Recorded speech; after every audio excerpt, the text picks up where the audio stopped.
So I think one of the hardest things about starting a home project, whether you're a builder or a homeowner, is actually just understanding what's possible with the space. Whether you're thinking about remodeling a kitchen or redesigning the feng shui of your office, I created this Dream 100, which is basically a master list of 101 ideas that you can take to any space, any part of your house. Basically, in here we go through ideas like dual dishwashers in your kitchen, all the way through, implementing heated flooring in your bathroom, in your primary bath. The other cool thing about this is I added in value categories. So basically, what items will present the highest ROI for not just lifestyle, but also resale value, and then what the implied cost is. So I did kind of the Google thing and I just did a few dollar sign icons here to indicate that.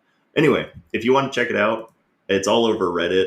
It's on the general contractor subreddit, construction, and I think it's even on our website now. But yeah, check it out. Let me know what you think. See if there's any ideas that resonate with your project. Thanks for watching.